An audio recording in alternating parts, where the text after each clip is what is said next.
Pertanyaan, apakah boleh dan sah jamak sholat di rumah tidak bepergian? Assalamualaikum warahmatullahi wabarakatuh. Bismillah walhamdulillah wassalatu wassalamu ala rasulillah Sayyidina wa maulana Muhammadin ibn Abdillah wa ala alihi wa sahbihi wa mawalah wa la hawla wa la quwata illa billah amma ba'd. Saudaraku kaum muslimin wal muslimat rahimakumullah, wa bil khusus saudara-saudara kami para pecinta dan subscriber channel YouTube Tafsir Al-Mu'alim dimanapun berada, yang tidak lupa dan tidak bosan-bosannya senantiasa kami doakan semoga Allah Azza wa Jalla memberikan kesehatan, sehat walafiat lahir dan batin.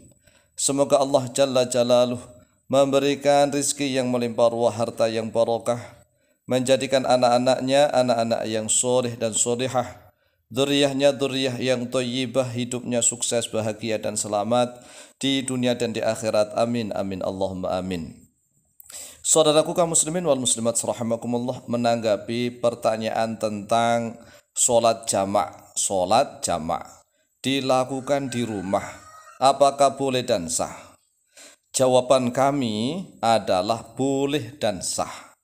Jadi menjamak sholat di rumah tidak bepergian itu boleh dan sah, karena syaratnya jamak dengan syaratnya qashar itu berbeda. Jadi ini harus dibedakan antara jamak dan qashar. Jadi jamak dan qashar itu dua hal yang berbeda. Nah, ini kadang-kadang orang memahami syarat-syarat jamak dan qashar itu dianggap sama. Tidak. Cobalah kita perhatikan di dalam kitab kecil yang tipis, yaitu kitab Matan Ghoya wa Taqrib. Qala al-Imam Abu Syuja'in, telah berkata oleh Imam Abu Syuja' rahimahullah ta'ala, wa yajuzu lil hadiri fil matari ay yajma'a bainahuma fi waqtil ula minhuma. Wa yajuzu, dan boleh lil hadiri bagi orang yang hadir tidak bepergian. Jadi boleh bagi orang yang hadir tidak bepergian fil matori, tapi ini dengan syarat di dalam keadaan hujan. Tetapi kalau menurut mazhab yang lain, menurut ulama yang lain, tidak harus hujan. Jadi walaupun tidak hujan, asalkan ada hajat kebutuhan begitu ya. Ada hajat kebutuhan, misalnya nih pernikahan yang sangat repot, kemudian ada kematian yang sangat repot, kemudian ada rapat-rapat penting, kemudian misalnya nih ada berbagai macam hajat yang dia tidak menjadikan adat kebiasaan. Jadi syaratnya kalau menurut Imam An-Nawawi itu tidak boleh dijadikan adat kebiasaan. Jadi boleh menjamak sholat di rumah, asalkan jangan setiap hari begitu, jangan setiap saat, jangan dijadikan sebagai adat kebiasaan. Walaupun tidak hujan, tidak. Kalau adapun di dalam kitab Matan Ghoya wa Taqrib ini syaratnya harus hujan nih. Ayyajma'a, oleh sekiranya mengumpulkan, menjamak oleh seseorang bainahuma, di antara keduanya, yaitu di antara sholat duhur dan asar, dan di antara sholat maghrib dan isya, fi waqtil ula, di dalam waktu yang pertama. Ini menurut kitab Matan Ghoya wa Taqrib, itu waktu yang pertama. Dalam kitab-kitab yang lain bebas, tidak harus waktu pertama gitu ya. Minhuma, dari keduanya. Dasar dalilnya sahih riwayat Imam Muslim dari Ibnu Abbas. An Ibnu Abbas radhiyallahu anhu qala, telah diriwayatkan dari Sayyidina Ibnu Abbas radhiyallahu anhu qala, telah berkata oleh Sayyidina Ibnu Abbas, jama'a Rasulullah sallallahu alaihi wasallam, jama'a telah mengumpulkan Rasulullah oleh Rasulullah sallallahu alaihi wasallam baina dhuhri wal asri, di antara dhuhur dan asar. Antara dhuhur dan asar, wal maghrib wal isya'i, dan di antara maghrib dan isya, bil Madinati, di kota Madinah al-Munawwarah, min ghairu khaufin wala matarin. Nah ini keterangan hadis sahih ini. Min ghairu khaufin, dari tanpa adanya rasa takut, tanpa ada ketakutan, wala matarin, dan juga tanpa ada hujan. Jadi kalau menurut misalnya kitab Matan Ghoya wa Taqrib, Imam Abu Syuja' mengatakan wa yajuzul hadiri fil matari ay yajma'a. Jadi ada syarat matar, hujan. Tetapi menurut redaksi hadisnya min ghairi khaufin wala matarin, tanpa ada rasa takut dan tanpa ada hujan. Faqila li Ibnu Abbas, lalu dikatakan kepada Ibnu Abbas radhiyallahu anhu, ma arada ila dzalik, apa yang menginginkan oleh Rasulullah ila dzalika, kepada hal itu. Apa maksudnya Rasulullah SAW mengumpulkan sholat duhur dan asar, maghrib dan isya di kota Madinah tanpa ada rasa takut dan tanpa ada hujan? Apa maksudnya? Qala, berkata oleh Sayyidina Ibnu Abbas, arada alla yukhrija ummatahu, arada menginginkan oleh Rasulullah alla yukhrija, pada sekiranya tidak mengeluarkan oleh yuhrija, Allah yuhrija, pada sekiranya tidak memberatkan Rasulullah ummatahu pada umatnya. Ini kalau pakai hak ya, la haraj ini. Ada yang pakai kha, la yukhrija, tidak mengeluarkan kalau pakai kha. Ummatahu pada umatnya. Akhrajahu Muslimun, akhraja telah mengeluarkan pada hadis Muslimun oleh Imam Muslim nomor hadis 705. Jadi redaksi hadis dari Sayyidina Ibnu Abbas ini diriwayatkan mutanawwi'atul lafzi atau alfat, mutawwinatul alfati. Lafadznya bermacam-macam.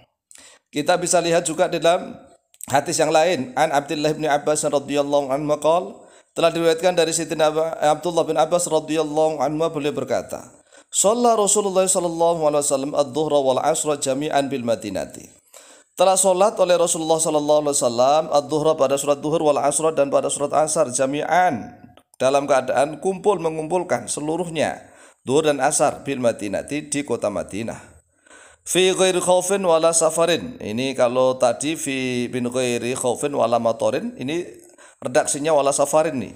Fi ghairi khaufin, di dalam selain takut, wala safarin, dan juga tidak ada bepergian. Jadi redaksi ini wala safarin, tanpa bepergian pun juga bisa menjamak sholat. Qala Abu Zubair, telah berkata oleh Abu Zubair, fasa'altu Sa'id, dan lalu bertanya oleh saya kepada Sa'id, lima fa'ala dzalika, mengapa mengerjakan oleh Rasulullah dari kepada itu? Faqala, lalu berkata oleh Sa'id, sa'altu Ibnu Abbasin kama sa'altani, telah bertanya oleh saya kepada Ibnu Abbas radhiyallahu anhu kama sa'altani, sebagaimana telah bertanya oleh engkau ni kepadaku, wahai Abu Zubair.